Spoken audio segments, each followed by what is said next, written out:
Ladies and gentlemen, welcome to Desert Island Deals, episode 2, coming to you live from New York City. Now, our guest today is particularly special and we are honored to have him with him. This is an entrepreneur, business leader, conqueror of worlds, and how fitting that close to the election, the Commander-in-Chief himself should be able to afford us some time to sit down and have a conversation. Now, to quote another famous Missouriman, there are those who have accomplished great things and those who claim to have accomplished great things, and the former group is much smaller than the latter. Well, today we certainly have with us somebody from that smaller group. To quote the man himself, "To be successful in real estate, you must always and consistently put your client's best interest first. When you do, your personal needs will be realized beyond your greatest expectations. This is why Engel Völkers is unlike any other real estate company I have known, and I am proud to be part of an organization that raises the bar to such high levels." Ladies and gentlemen, I am delighted to introduce you today to CEO and President of Engel Völkers, Mr. Anthony Hitt. Just the Americas, though. Just the Americas, but thank you so much. I'm honored to be your second guest and following a pretty impressive first guest as well. So, Anthony, as we've sort of explained to you, the format of this, 8 questions, same questions for all of our guests. And so we open with question number 1, which is, do you remember your first deal in real estate? While I was selling, I haven't been selling since 2010, as I've been in the role that I'm in now. But prior to that, I sold for about 10 years. And so it's been, almost 25 years since that first transaction, but I remember it as if it was yesterday. And, Engel Völkers is a luxury brand. We work with some mansions and castles and these chateaus all over the world. This is not that property. As a matter of fact, it was in my first week or 2, I was on what we call floor duty. In the shop, basically hoping somebody would walk in as I was doing my calls, trying to, find a prospect. And a man on a bicycle with a backpack and a dog pulls up and walks in, and it's my turn. And so I'm remembering my sales coaches of my dad and everybody from way back. Never prejudge a lead. So the guy comes in and he tells me that he needs to buy a property, and he has $175,000 to spend. Now, understand in a lot of markets at the time that might have been something, but I was in Santa Monica, California. And there was only one property in the market that you could buy for less than $175,000. And I had happened to see it that day on the broker caravan. So I put him and his little dog too in the back of the car and took him over to we were in downtown Santa Monica. This is up on 11th Street. Took him up and showed him the property and said, "This, if you want to be in Santa Monica, this is it. This is the property." And he said, "Then I'll buy it." And I'm like, "Wow, this is amazingly easy. I think I'll be really good in this." Take him back to the shop. We sat down. At the time, I'd never filled out a sales contract before. I'd done a lot of work on understanding the market and becoming prepared to sell real estate, but never actually done the important part of how do you actually sell a piece of real estate. And so it was interesting because I sat with him and we went through, and it was the receptionist of our shop that actually came in and helped me fill out the paperwork.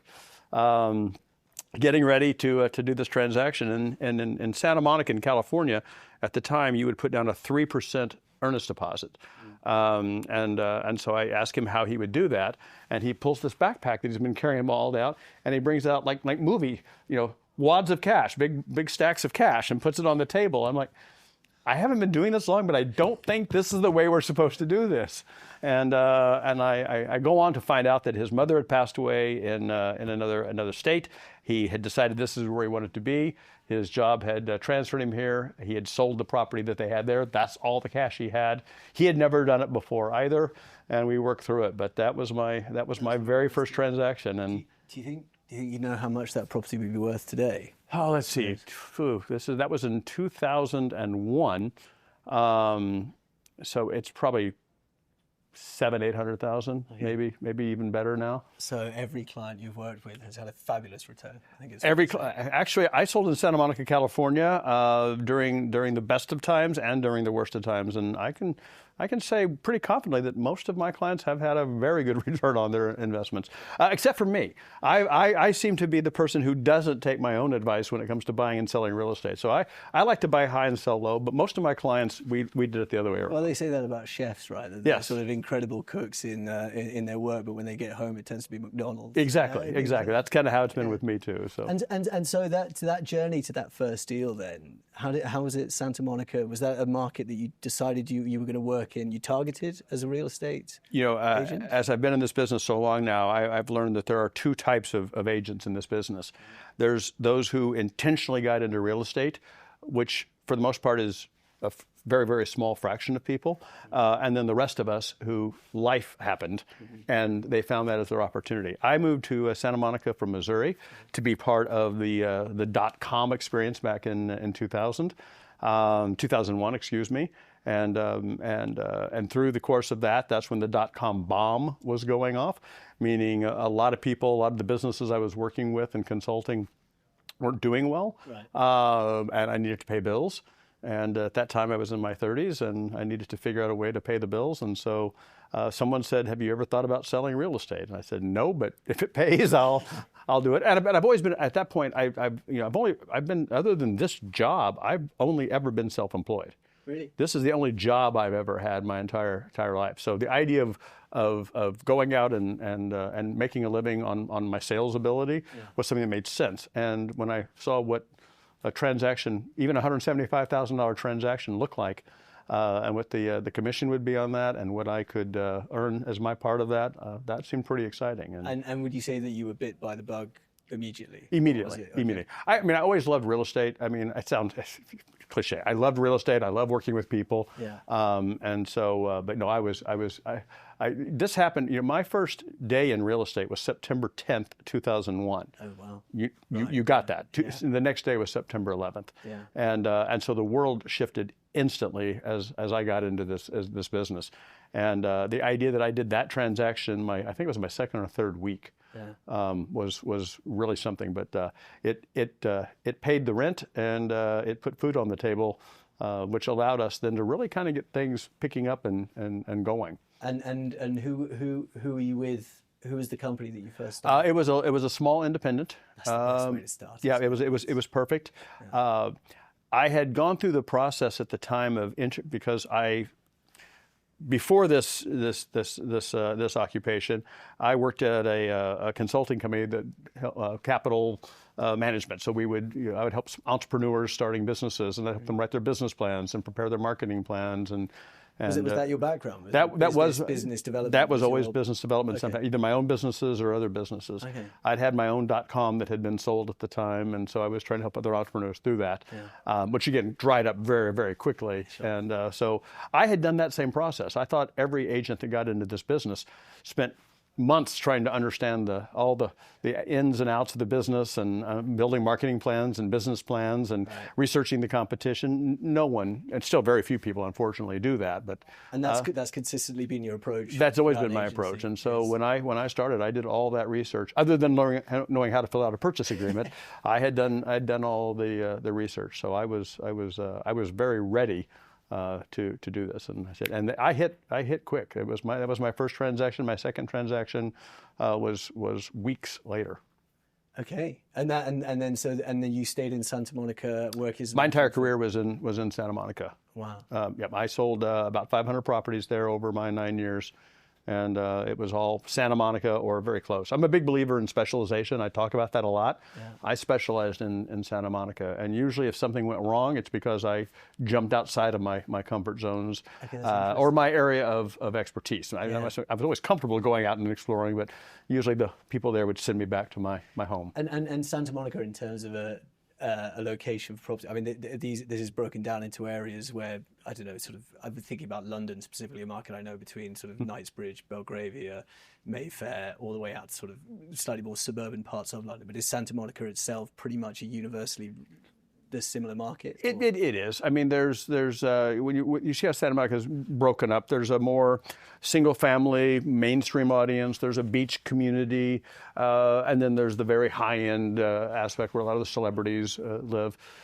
You can almost look at the neighborhoods based on the level of celebrity. Right. There's the getting started celebrities. They've got a few commercials. Then you've got the routine celebrities who've been doing it a little bit. And then you've got north of Montana. These are the big stars that you've seen. So you can kind of look at the neighborhoods based on the level of celebrity in those neighborhoods. Any names you're going to drop for us of clients? I won't, but I represented several. I think that's something that, well, in this day and age, there's not a lot of confidentiality, but I think discretion is really important when it comes to clients. I didn't work with a lot of celebrity clients, but I had some big sports stars, which was nice, and I had a lot of. I shouldn't say that, but I will. I worked with a lot of, I won't say former celebrities, but I'll just say it, dead celebrities. I don't know why when Those people in the autumn of their career. when I would get the estate of. Yes. I mean actual dead. I mean I had a business manager that used to send me some business, and he worked with a lot of well-known names, and so when they would pass away, I'd almost expect a phone call if they were in my area. So I worked with the estate of. Several well-known names, people who had passed. So well, that's a very unique niche to focus on. Do they call it probate here as well? Probate sale. Probate is, but these were, Yeah. Question 2, it then falls into that of, do you remember which you would label as being your most complicated transaction? Every transaction has its complications. There's no doubt about that. But I would say the one that I remember the most is, and again, these stories can kind of go on and on a little bit, but this particular client was one of my early clients. I had helped him and his family. He was moving to Santa Monica from, I believe, Switzerland. Okay. And I helped him purchase the house when I was very new. I did not understand some of the ins and outs of how to be a really good buyer's agent. I didn't know some of the inspections that we should have done. Right. And so, frankly, I didn't represent him as well as I should have represented him on the purchase. Super nice guy, super nice family, became friends over the time that they lived in Santa Monica. And of course, when it was time to sell, they asked me to represent them on the sale of their property. I had a very definite opinion, and I continue this opinion, that I have a fiduciary to one side of the transaction. So I've never been a fan of personally working both sides of a transaction. It's illegal in the UK. And there's a lot of states that have outlawed that. Really? And I think if we're looking at consumers' best interest, typically, I think it's in the best interest of the consumer if we have more of an attorney relationship where we can be friendly but still adversarial. Mm-hmm. And I think that's what both sides get the most out of it. So that being the case, we had a buyer that knocked on the door, and they wanted to work with me as the seller's agent. And I said, I don't do that. And they said all these reasons why they should, and they wouldn't buy it unless I would. And I said, I wouldn't do that. My client even said, Anthony, we trust you. You can absolutely work with both sides of it. And fortunately, I said no. And I referred it to a very good friend who is an agent to represent the other side. Different company? Same brokerage, different agent, not somebody who I was connected to on a regular basis. Our friendship didn't last through the transaction because the client was just a horrible, the buyer was just a horrible they were attorneys, and they were just horrible. And we do a lot of inspections in California, I think in the business generally, and during the inspections, the inspector would show up, and of course the buyer hadn't met the inspectors usually prior to that either, and the first thing that they would say to the inspector would be, if you don't find something that you should, I will sue you. And so that would always be the starting point for the inspection process, which was quite frightening for every inspector. So the inspectors, of course, did a good job, as they should have. But the buyer used this to the fullest advantage and way beyond anything that would have been normal. And that put a lot of tension between myself and the agent who I had referred the business to, and through the process. Of course, the inspections being what they would have, and any good inspector would have found the things they found. These are things that I should have found when my client bought the property years before too. So I felt like I shared some responsibility for the challenges.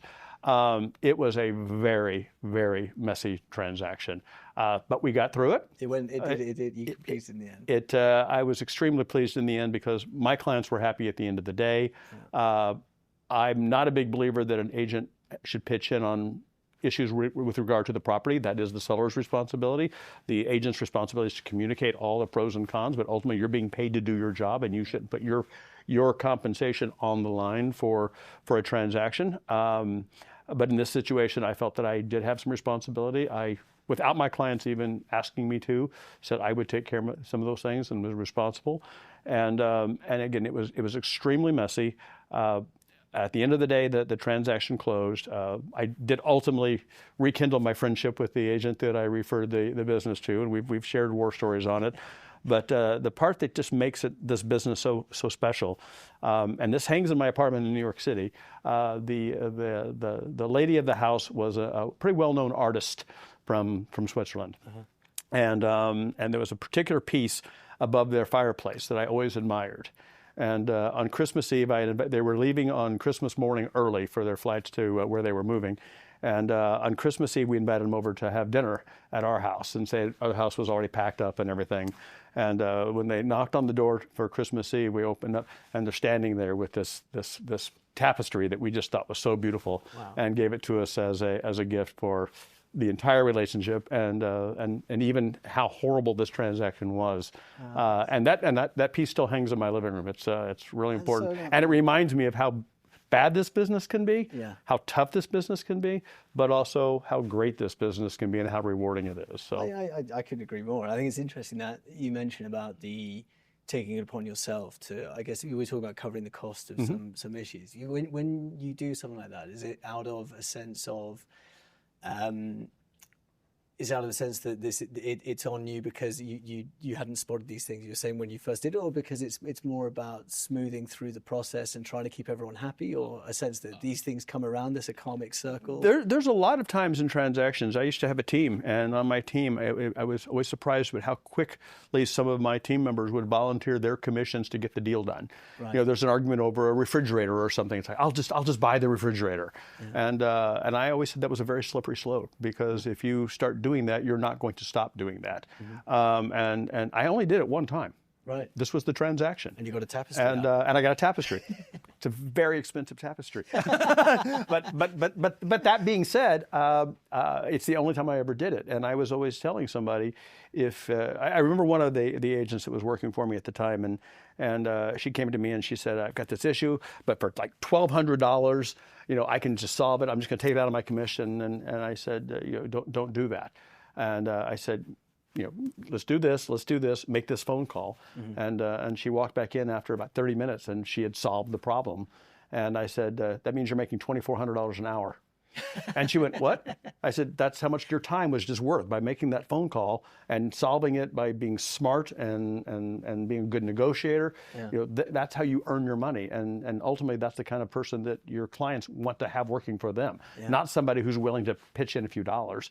Because if something's wrong, something's wrong. And that is the home seller's responsibility. If something's being negotiated, that's what you're hired to do, not to write a check for that. Let's be honest. Things often go wrong. Of course they do. Of course they do. And if your first call is get a checkbook out, then I was mistaken. I actually did it twice.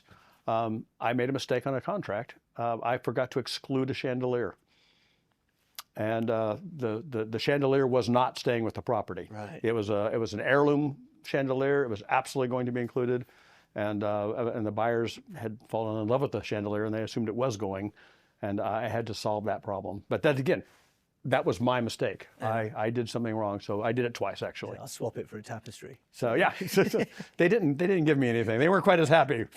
So I had a tough seller in that particular situation. Yeah, I mean that sounds like a pretty tough gig. But yeah, that was a tough transaction, and I still remember it. I've got a few others, but that's the one that I remember because it also has such I think a happy ending too. And so I still love that transaction, and I still am in touch with the family many years later. Yeah, that's great. So, thinking then, Anthony, we've gone through sort of that first transaction, and then maybe one that's caused you a lot of pain and suffering, but ultimately went very well. But maybe something that's we get a bit more enjoyable. Is there or maybe it's not enjoyable, maybe for other reasons. But is there a transaction that you think stands out to you as perhaps being the most significant to you? Yeah, there's two ways I could go with this. I'm going to go with the one that comes to mind first. It's also a little more interesting story. I think the second one is significant to me for different reasons. But the one that was the most significant to me in my entire career would probably be my second transaction. We're going back to the one we were just talking about. That was $164,500 at a time when the average property in Santa Monica was probably about $500,000. Right, okay. So I mean, this was very small. The next client, Sean, my husband, actually worked in the office when I was out doing what I was doing, trying to find clients, and someone walked in the door again. He said he had a property that needed to be sold. And if you're familiar with the Santa Monica area, San Vicente is that part of the city where the celebrities, the A-list celebrities live. And he said Sean had done such an amazing job of selling me on why, and then set up the appointment for me to come over and visit this guy. And of course, Sean calls me now and says, you have a listing presentation. And you need to go do this. And I'm like, I don't know anything about it. I said, where's it at? He says, it's on San Vicente. I'm like, you've got to be kidding me. And he goes, it's been on the market for about a year, and they haven't had any interest in the property. Music to a realtor. And I'm thinking, well, that sounds good. And I said, who had it? It's a third-generation realtor who kind of dominated the neighborhood. Mm-hmm. And so anyway, I went over there. I was ready. I knew the comps. I knew everything. We hit it off. And I didn't know better at the time. I kind of did what I thought realtors should do, but in that instance, I got very cocky, and I told him that I would list the property for $100,000 higher than it had been previously listed. Roll the dice. My strategy, my thought process, in my defense, was people search online and they search in certain price points. Yeah. And obviously, the price point that they were selling, or they were looking, people weren't interested. But maybe that next group would be interested. This was my logic. And again, I don't know how I even bought into this logic, but I sold him on this logic. It was a vacant house. He'd done it on spec, and it was December. It was the fall, and I did the old school. I did staging. We staged the property. We put the cookies in the oven. We had the apple cider on top. We had holiday music playing. We did the best marketing that I knew how to do at the time. And I think it was the second week of open houses. We ended up in a multiple offer situation and actually sold it for higher than my list price, which was, of course, $100,000 higher than the third generation agent who had had it for a year. That was significant. First of all, my confidence was through the roof. But also it gave me the ability to walk in on listing presentations and say, do you want the super team that's been doing this forever and can't get them sold, or do you want somebody who will just focus on you and make this happen? And then I would tell that story over and over and over. And that's how I became a really good listing agent. Yeah. In Santa Monica was based on that particular transaction. So that one's very significant for me. I learned so much about what to do, and a lot of it was old school things that most of us don't even think about doing anymore. But it worked. It worked really well. And you think? And I got lucky too. Well, I mean, luck often. You make your own luck. You make your own luck. I've always said that, right? Yeah, luck is important, but if you don't put yourself in situations where you can be lucky, then you're not going to get any luck, right? So it's interesting. With that, do you think for that transaction, the biggest impact was the $100,000 more, or do you think it was the quality of the open house that it was, or I think it was all the above. I think it was my ability to convince the seller to trust me. Mm-hmm. I think that was important. I think it was the fact that it was a well-known agent who had the property before, which positioned me well for the future because nobody knew who I was at the time. Yeah. I'm not from Santa Monica. I'd actually been living there, like I said, in a different role, in a different world. So I'm just really kind of breaking into real estate. So I'm an unknown commodity at the time. I'm working for an independent who very rarely worked that side of Santa Monica. Yeah. In all honesty, so we weren't known for working in the luxury market. So I think it was significant in the fact that it helped position myself. It built my confidence because this was over $1 million. Wow. And at that time, $1 million. This property now is probably worth $4, $5, $6 million. But at the time, that was $1,350,000-ish. Yeah. And by the way, the check you get for a property that's $1,350,000, at the time was really substantial. It was significant in that matter as well, because it gave us not only enough to live on, but it also gave us something to spend to market ourselves. And we leveraged that transaction in a lot of ways. So it was significant on so many levels. I learned, I went through a multiple offer situation. We used it to position ourselves. Confidence was increased. Resources, because we didn't have a bank account setting back to use to market ourselves. We had to reinvest as we went. And that was a very nice check. The first check was good for the commission on $164,000. This was 10 times that. It was really good. So that was the launch pad. That was the launch pad. That's really where I became a listing agent. I had represented, I think I'd had 2 deals before that, both buyer side, both smaller, much smaller deals. This made me realize that I wanted to be a listing agent. And so that's also significant, because I ended up my career, I was about 80% of my transactions, I was on the listing side. You're on the listing side? Yeah. Well, that's interesting to get into then. I suppose in terms of being a specialist in listing, your listing process, your pitching process for the listing, was that fairly consistent throughout your career, or was it something that evolved, or did it get the chance to become more digital at any stage, or was it? More digital to some extent. Now, understand, I'm going to date myself very quickly. I only had one Facebook deal. I actually lost a deal once because I didn't know what Facebook Messenger was, because my client, a younger client, had actually said, I said I wanted to talk to you, but you never responded. Like, I have my cell phone, I have my email. He's like, where? How did I not respond? He said, I Facebook messaged you. I'm like, what does that even mean? Yeah. So no, so digital was not a big part of my business in all fairness. What was the question again? So in terms of how your listing presentation has evolved. So are you very much a kind of a face-to-face chat guy, shake hands, get to know me, let's have a look at the house, or was there a presentation element to your process? I built my first listing presentation was absolutely horrible, and I didn't get that deal. Okay. I jumped to the Cindy story. I didn't leave you the story in between about a horrible listing presentation I had. Please. But no, it definitely evolved. I mean, my first one was a dot matrix printer. And by the way, laser was already out at the time. My shop was a very small shop. It was a dot matrix printer with a little slide rule on the side of it, and a stock presentation that everybody in the brokerage used. Okay. So nothing was personalized. It was nothing of course personalized. It wasn't about you at this stage. At that time, who am I? Yeah. Right. From there, the presentation evolved, but eventually I went to a 2-step listing presentation, which is what I still believe is the best, which is where you go out and you visit with the seller in their home. You learn about the home, you learn about them, and then you bring them into your shop, a day or so later, and then you present your findings and actually get the contract signed there. Interesting. Now, I've always had a contract with me, because sometimes they said, I just want you to do it. Right. I'm like, okay, but if that wasn't a given, then I wanted to show them why they were paying me versus someone else. And so I really did, but I evolved to that pretty quickly. I mean, my second or third year, I was religious with my 2-step presentation. And where you were unsuccessful in a listing presentation, was that always a painful process for you, or was it something that actually you would just move on to the next one? Okay, this is going to sound really cocky. In my last 100 listing presentations, I got 99 of them. So I have a very good conversion rate. But my first one, my first listing presentation, was again, I was at the time, Mike Ferry was a big speaker. He's still a big speaker in the real estate industry, and I'd gone to one of his events, and it was all wrapped around getting on the phone. And at the time, there was a book called A Crisscross, and in the Crisscross, it had basically all of the addresses on a street and all the names and all the phone numbers.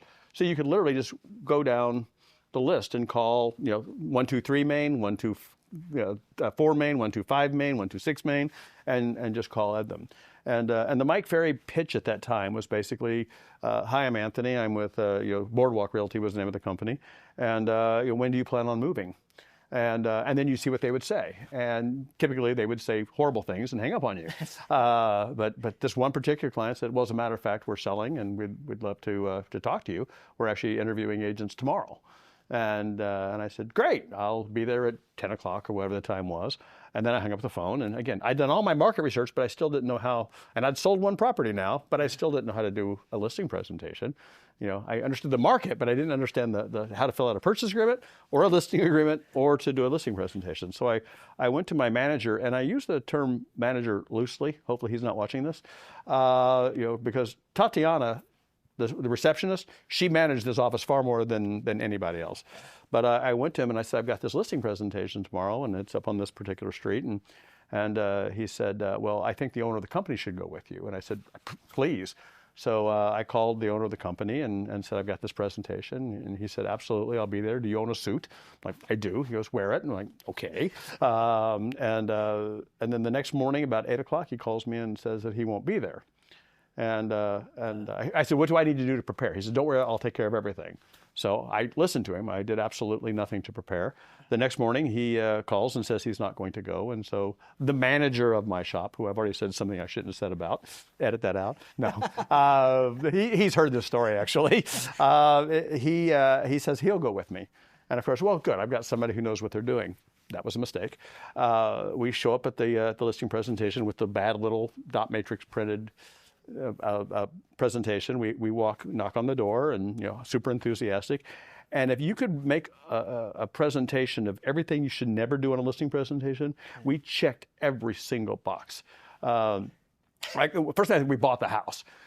We had never seen a house before, apparently, because we walked in and there was nothing wrong with that house. We just said, oh, this is the most incredible house. We've never seen ceilings. We've never seen carpet like this. Everything is fantastic. So what we were doing is basically telling the sellers that their house was worth far more than it was going to be worth. And we went through the whole process. Our greenness was really, really obvious. And so we're sitting there. By the way, I'm one of those people who has a tendency to, I'd like to use the word perspire since you're English, but sweat. So it's like literally running down, and I'm sitting in this pool of sweat, and we're trying to get through this presentation with our little flip, and it's not going well. And suddenly the lady of the house, she looks at me and she goes, I just love your enthusiasm. I think, oh, maybe I've got a chance. And she goes, so how long have you been in this business? And the only answer is 3 weeks or something. But I sold a deal. The truth will set you free. And I said that, and she said, well, I really appreciate your energy and your enthusiasm, but I think we're probably going to have to go with someone else. And as we walked out the door, Todd Mitchell, I remember because he was walking up out of his brand new shiny Mercedes, and he got the listing and he sold it, and he and I ultimately became friends. But I thought, how do I go on my next listing presentation and not get that question? Mm-hmm. Because if I get that question again and I'm honest again, I'm probably not going to get the deal. Yeah. And the only way I knew to get around the question was never have the question asking me again. And that's why I was ready for San Vicente when that happened, because when I went on that presentation, I knew everything I needed to know about that market. I could talk about every comp. I could talk about the market. I could talk about everything. He never asked the question, and I got that deal. So that's my first listing presentation. Definitely was a little rough. Yeah. But again, I learned a lot from that presentation, and that's why I got the second one. Is because I was prepared and I did know my things, and then I learned my 2 steps, and I kept adding to how that all worked. But I had a very, very good conversion rate. Well, again, you're very kind, Anthony. You're tying us into our next question. So we ask everyone about the one that got away. I mean, is that the one that you consider to be the one that got away? The single listing presentation? No, I didn't deserve that one. Well, I can't wait to hear what nightmare this is that keeps you. Well, no, actually, I don't have many. This sounds like a kind of an arrogant answer. I don't have many that got away. Mm-hmm. My conversion rate was very good. I only have one property that I ever listed that didn't sell, and it hasn't sold to this day. Right. By the way, I haven't been selling for 15 years, and I still know that the property is never sold. So this one does keep you awake. Yeah, I maybe do remember that. You're still Googling it. But no, it did. That seller wasn't a real seller and never has been a real seller. But the one that I learned a lot about, I'm a big believer in specialization. Mm-hmm. And I decided to go into Beverly Hills. I was cocky. Okay. I'd been on my winning streak. If I go on a listing presentation, I get it. It was referred to me by an attorney, my celebrity attorney, right? And so I went into the hills of Beverly Hills. What year is this roughly? This is probably my 7th or 8th year in the business, and I sold for about 10 years. Okay. So I mean, I knew what I was doing by that time, and I knew better. I absolutely knew better, but I decided that I was ready to go into Beverly Hills. Just for the international audience, Santa Monica to Beverly Hills, how far are we talking here? Miles, it's 10. Oh, okay. Drive, it's an hour. Okay, right, okay. This famous traffic. Yeah, horrible traffic. Right, okay. And the Beverly, if you've watched any Beverly Hills real estate show or otherwise, Housewives, any of those shows, that is Beverly Hills. It's a very different group of people. Yeah. And so is Santa Monica and so on, everything. But I'm not Beverly Hills. Right. Okay. And I didn't belong in Beverly Hills, but I thought I did, and I thought I could go up against who was the top agent in the time, Mary Lou Tuttle. I remember the names on this particular one, and so I went in. I did I thought a very good listing presentation. I thought I had a chance, and this was one of those that I learned this from Mary Lou. I love this. She had a big belief that when you got the listing, one of the services you should provide the seller is call the people who didn't get the listing. Oh, nice. Okay. I took that from her, by the way. But Mary Lou called me herself and let me know that I did not get the listing. And then basically said, you don't need to be in Beverly Hills. You need to stay back out in Santa Monica. And so that's the one that got away. Yeah. But again, I shouldn't have gotten it. Your strategy for selling that, was it pretty much the same one you'd use for Santa Monica? Yeah. Or was there, okay. Yeah. So you didn't feel that you needed to have a network of local buyers? I mean, buyers that were in Santa Monica would also look at Beverly Hills? No. Or this is no. Okay. I didn't belong there. I went with a marketing presentation that works for the beach community of Santa Monica. Yeah. I had specialized in that. The way you sell a property in Beverly Hills is very different. The type of an open house you would host is very different. Yeah. The places you're going to market the property, the relationships you need with the agents in the market who actually have the buyers that are going to come and buy that property in Beverly Hills. I didn't have any of those things. Right. Which made it very easy to, I can do a dynamic listing presentation. It could be very shiny and perfect. I can talk about all my numbers in Santa Monica.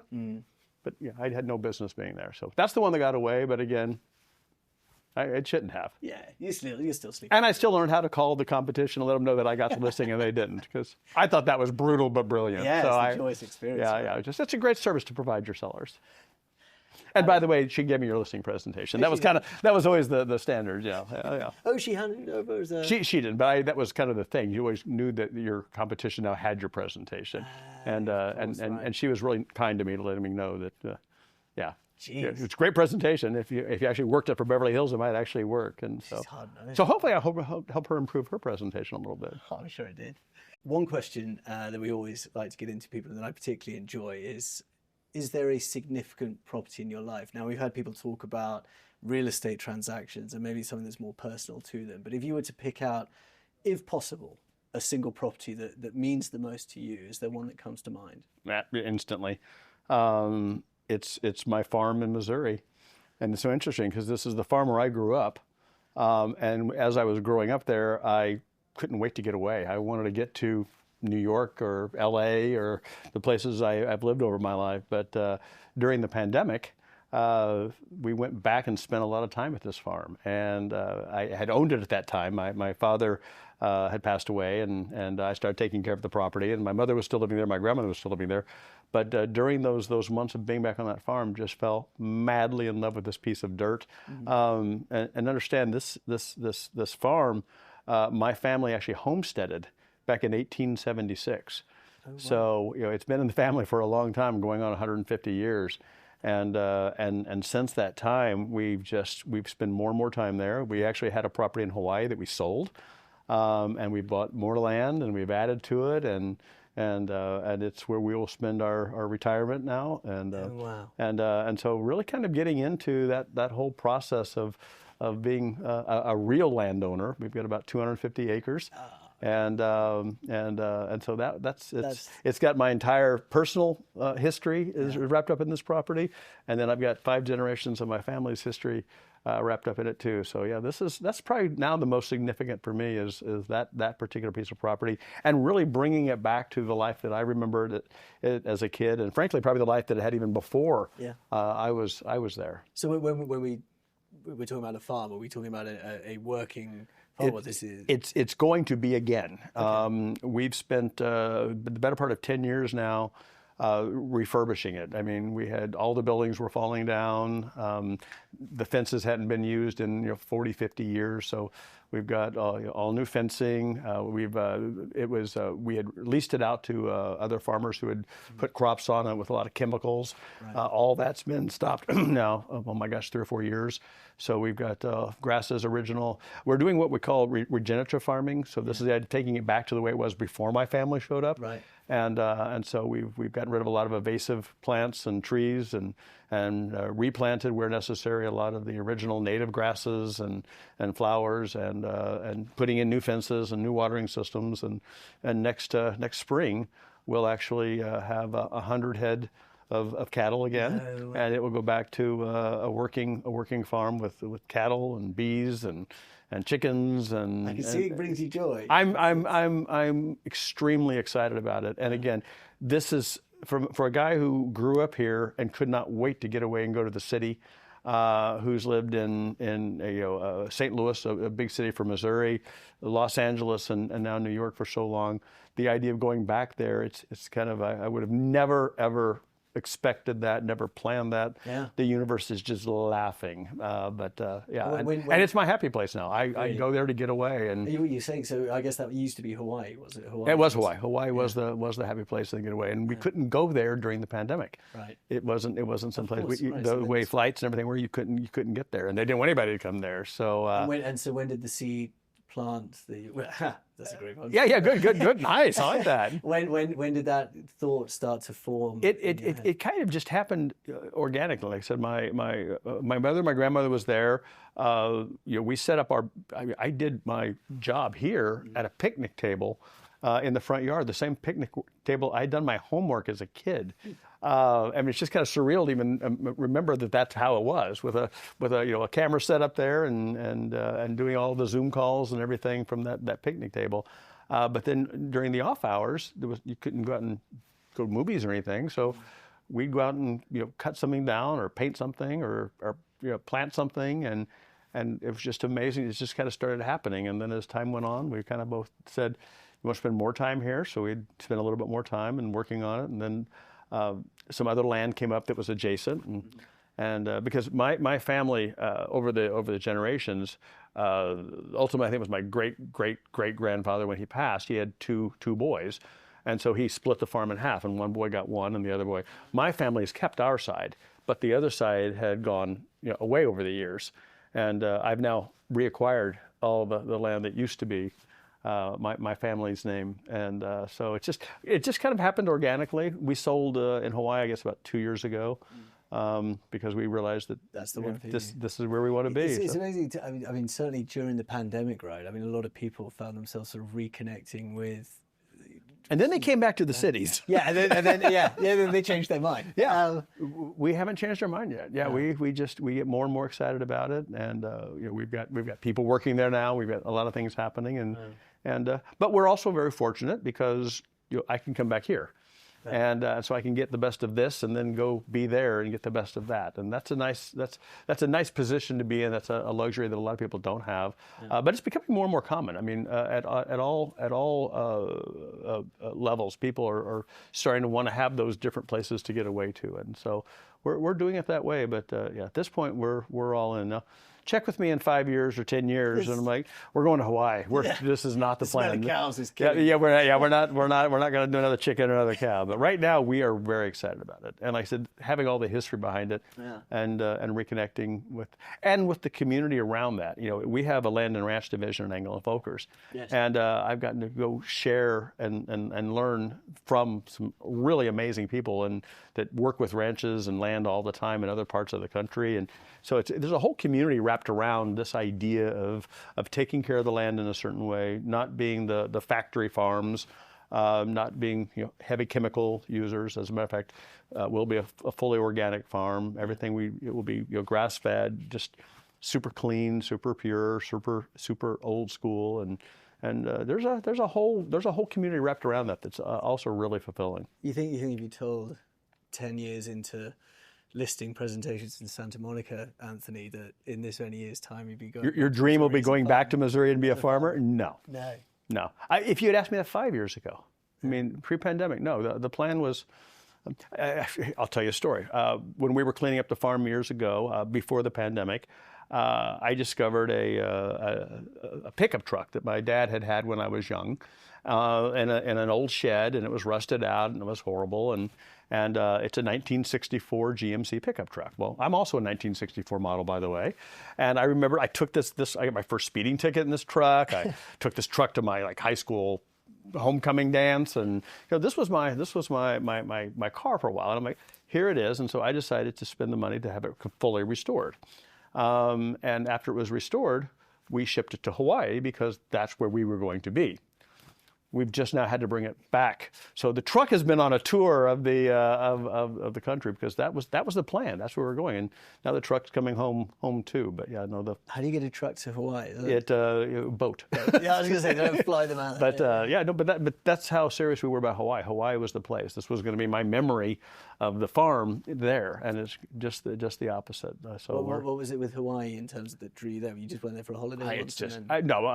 Sean has family there, and so Right, that's what took us there, and it's just beautiful. I mean, I don't know of a more beautiful place on this planet. Scotland. I've heard. I haven't been to Scotland or Ireland yet, and I intend to get to that. I know I shouldn't connect them together so easily, but I haven't been to that. I've been to England, but I haven't been. Well, you show me around Hawaii next time. I will do that, and you show me around Scotland. That would be great. No, but I think there's going to be similarities. I mean, just the lush greenery, the people, the water. I mean, it's just a beautiful, beautiful, beautiful place to be. Well, that's really fascinating, Anthony. I mean, to hear about, obviously these are two very different careers. We're talking about reconnecting with the land and then working as a sort of an elite entrepreneur in the world of luxury real estate. But if we were to maybe expand on that theme, if we could give you the chance to flick a switch and you would work in the same sort of stratosphere that you are now, but in an entirely different occupation, is there something that you would love to give a go just for 24 hours? And be the best at it? Well, there's so many over my life. I mean, at one time I wanted to be, one of my first job aspirations was to be a weatherman on television. I actually applied and got an offer, but I didn't want to live in the community that I was offered the job. So the idea of being an entertainer or a broadcaster, I think, has always been interesting. My assistant's sitting right over there, and she's going to die when I tell you this one. For a while, I had aspirations of being a stand-up comic. Oh, oh, really? Yeah. The whole course and everything. Fortunately, we figured it out, and we're not doing that. Yeah. But I thought about something in that idea. To the extreme opposite, I love the law. I just think it's very interesting, and being in any part of that. Whether I was recently on jury duty, a grand jury here in New York. And being a prosecutor or a defense attorney or working, I think corporate law would probably bore me, but all of those things sound interesting to me. But right now, it kind of goes back to the answer. I think I'd love to be a really, really good farmer. I'm so obsessed with that everything about that, creating this regenerative destination farm where you're not only growing food and healthy food and taking care of the land in a certain way, but also educating people on what it means to do all of those things and giving back in a way that's important.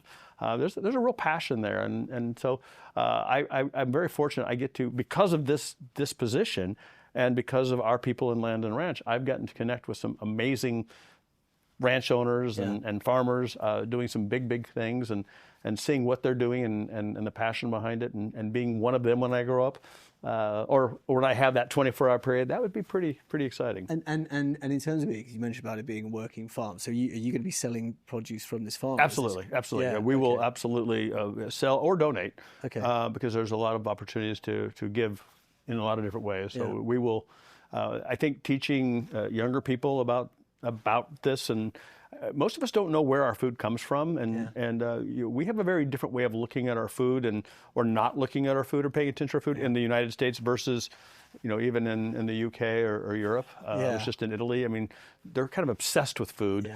We are too, but not in this, and its origin, and we don't have that same thing, and we probably should be a lot more cognizant of what we're eating and where it comes from, and so that's I think probably going down that one would be something very interesting to me. So you shall. Yeah. We have granted this for the day of this party. Okay, perfect. Congratulations. Perfect. I'm looking forward to it. Now, okay, so there are great days to come in farming. There is no doubt about it. There's something to look forward to. But looking back. By the way, on the farming, I know this name does not always bring the best responses, but I'm going to give some credit to a Brit. Okay. Jeremy Clarkson. Oh, everyone's favorite Clarkson. I read him in the Times an awful lot. I have to admit, during the pandemic, yeah, is when he started his Clarkson's Farm Netflix series. Yeah.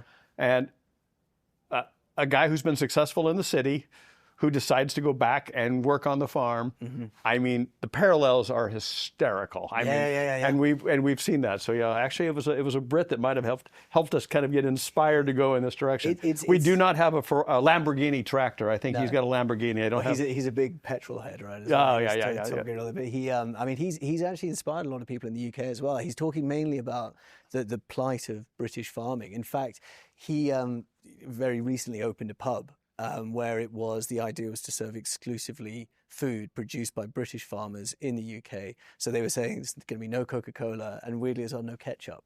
Because it turns out Heinz, which I'm sure was a British company, doesn't actually produce it here.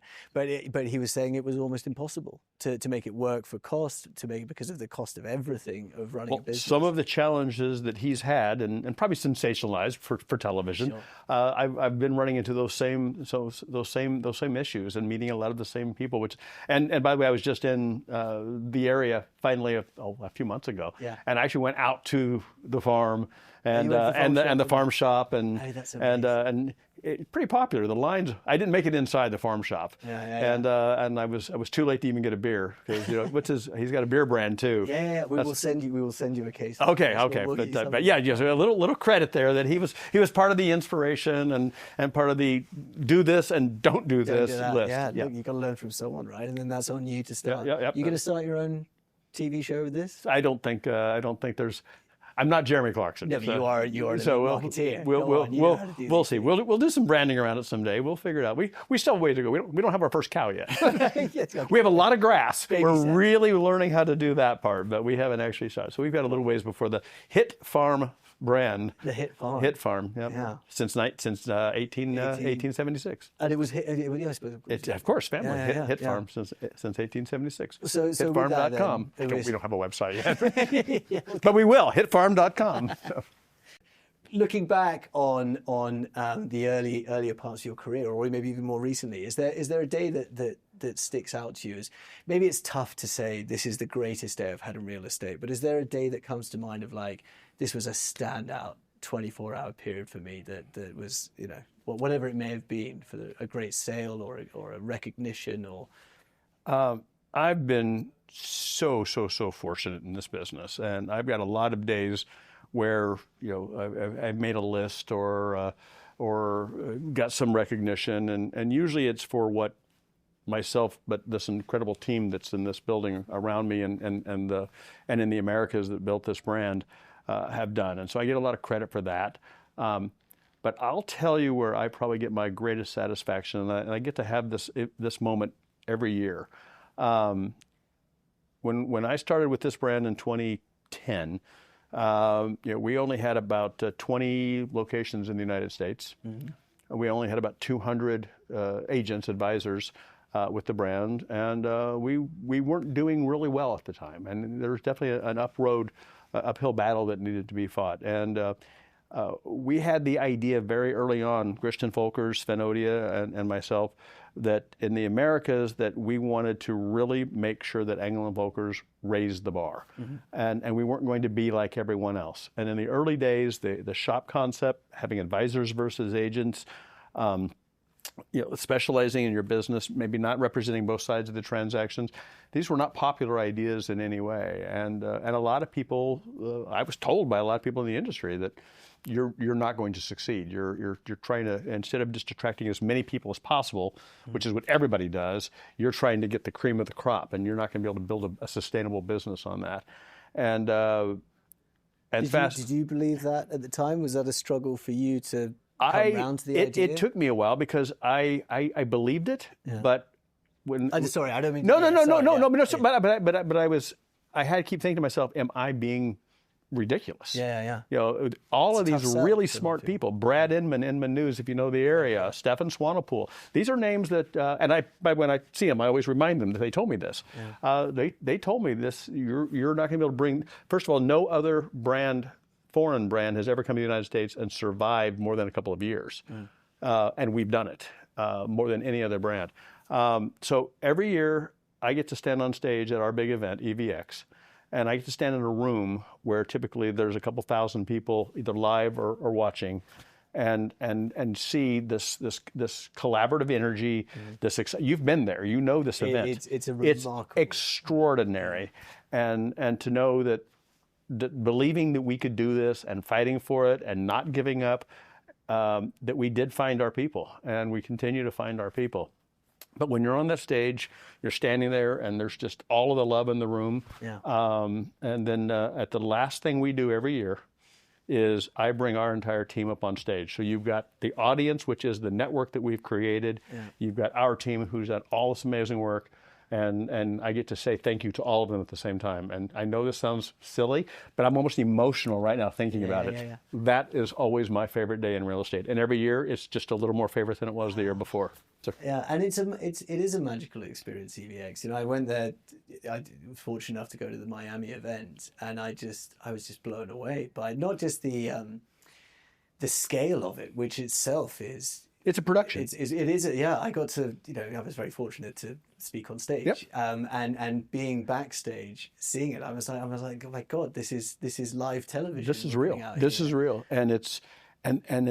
The format of the event isn't that different than any other major real estate brand's format. I mean, what makes this one so special, and again, it sounds so cliche, but it's the people there. We just we've attracted a certain mindset of people, and we like each other, and we have a good time with each other. We've got each other's back. When you get all that energy all in one room at the same time, it's exciting. Actually, tickets go on sale in about 20 minutes for this year's event. I know this will be. I'm trying to do a little promotion here, but it'll already sold out by the time this airs. But I'm just saying. Now gone. Yeah. So. Well, we will see you there. Is it Texas? Was it Austin, Texas? Austin, Texas. Yeah, it's going to be. Yeah, absolutely. And last year was Vegas. Vegas last year, Miami the year before that. So it moves around. It's always in the U.S. It's always been in the U.S. so far. We do the Americas is the umbrella here. So people who are outside of the U.S. keep thinking maybe someday we should bring it up into Canada. There's some great locations there, or down into the Caribbean or Mexico. Yes, I mean, Mexico City is a great city. I mean, I just love Mexico City. So when was the first EVX? When was? Just a few blocks from here.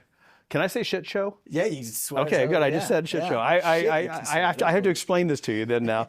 I had such a good dramatic answer on the other one. I'm gonna end with shit show here. But so the very first EVX was over here at a Marriott, which is just a few blocks from here, right behind the Waldorf Astoria. Yeah. And it was a small team here, and we put the event together, and there were only about 40 people who were going to be at the event in the audience.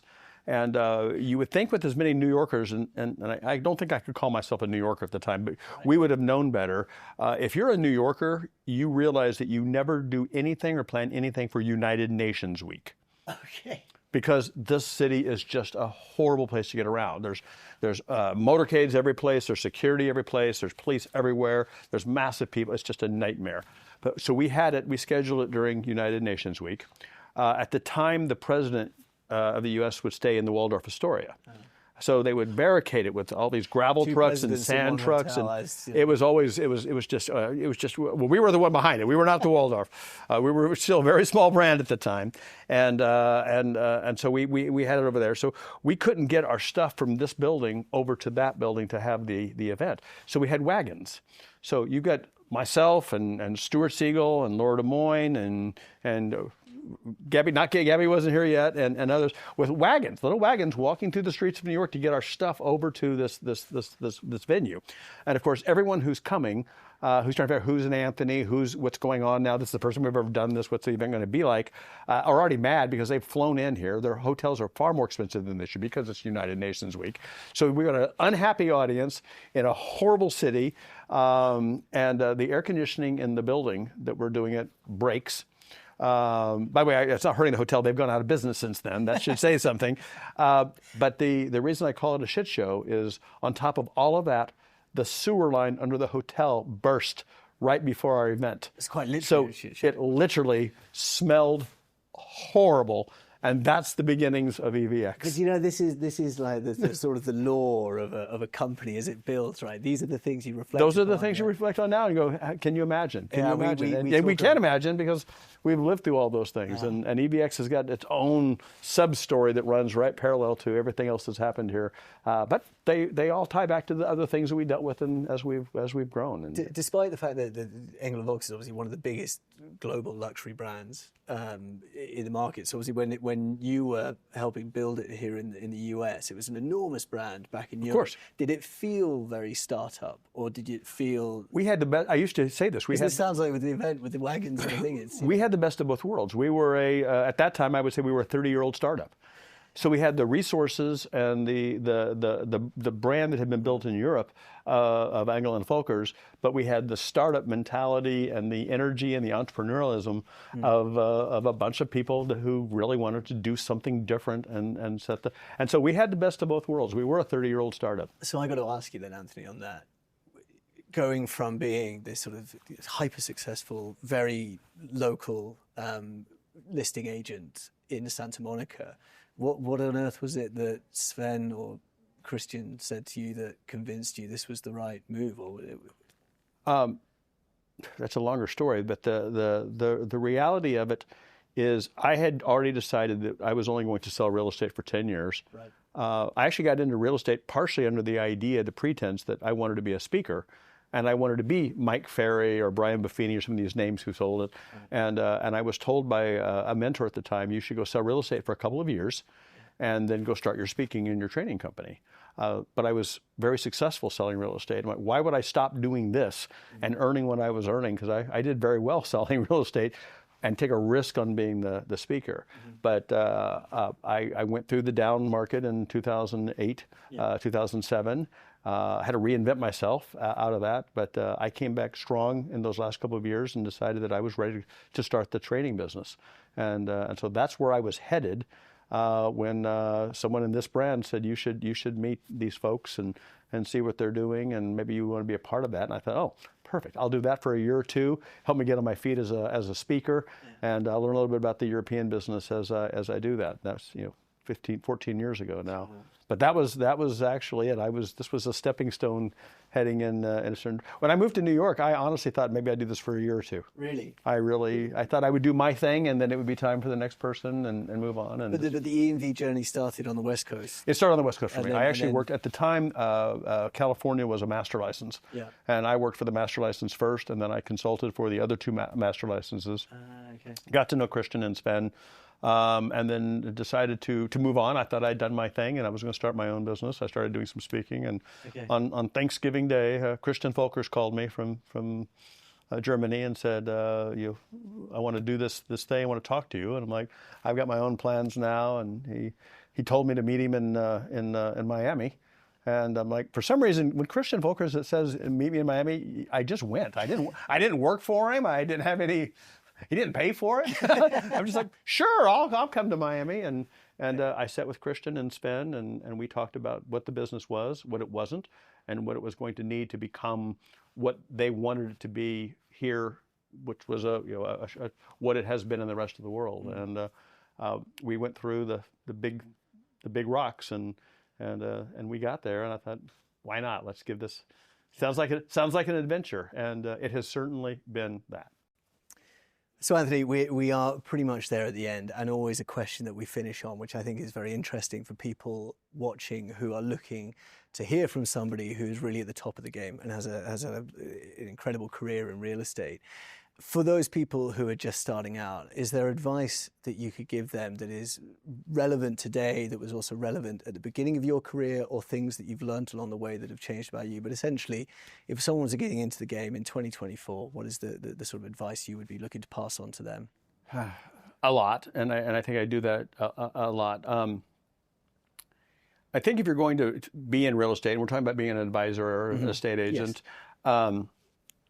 you really need to love this business. I mean, you really do. And you need to love working with people, because you will be challenged by people. And you need to really kind of understand that this is not an easy business. A lot of people get into real estate with the idea they get to work for themselves, the hours are going to be better.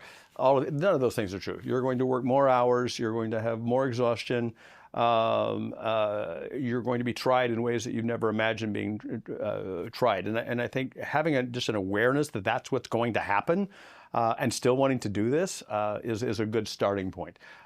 Because, as I said, and I think the quote that you used in mine, if you will put your focus on taking care of those people, if you will put your focus on really loving what you do and having integrity in this business and putting your clients' best interest first, this world will give back to you. This business will give back to you in so many ways, beyond anything that you can write in a business plan or a dream, put on a dream board right now. So have your eyes wide open going into it. Behind that would be take the time to research the market, to understand the business. If you're not in it yet, you should know how to write a purchase agreement.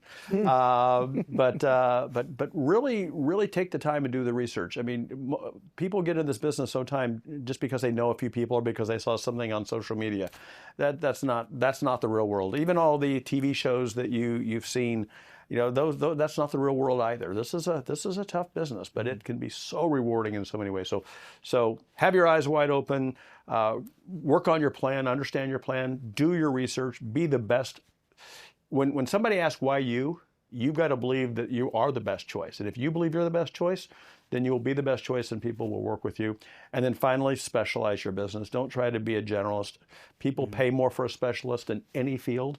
This is the same one. Be a specialist. Specialize in an area or a type of clientele, a type of properties, whatever it is. But find something and be better than anybody else in that niche, and you will do very well. And by the way, consistency over time. Yes. This is not a quick business, but when it starts snowballing, it snowballs and it snowballs and it snowballs. You think that idea of tenacity, consistency, expertise, would you think it's fair enough to say these are universal qualities in the best realtors that you know? Absolutely. Yeah. Very few people in this business that I know who have been consistently successful. I'm not talking somebody who got lucky and got a big deal. Yeah. I'm talking about people who have been consistently number one in their market year after year after year, have had to reinvent themselves multiple times. It's all there. They love this business. They love their clients. They've made great friendships out of clients over the time, and nobody knows more about their market or how to be successful in the market than them. And that comes through. I mean, that knowledge, that experience becomes power as your business grows. Because why would somebody not hire you? Yeah. Why would they not? And if you know the answer, then fix that, because they won't. So no, I think I don't think it's only universal in real estate, though. I think that's kind of just universal in life. Very true. Just be better at what you do than anybody else, and love it, and be passionate, and take care of people around you, and it will come back over time.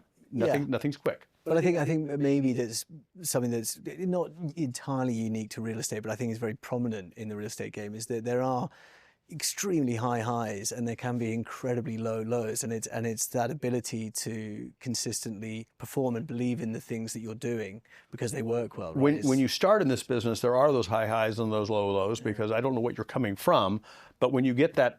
My deal that was $164,000, that was a high for me. Yeah. Followed by a month later, a month and a half later, my $1,350,000 transaction.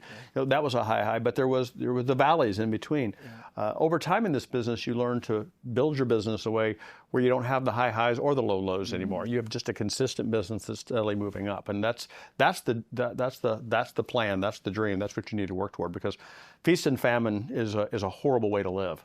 And so you're trying to build a business that is consistent and that will deliver consistently is ultimately still growing, but consistently growing is a good place to be.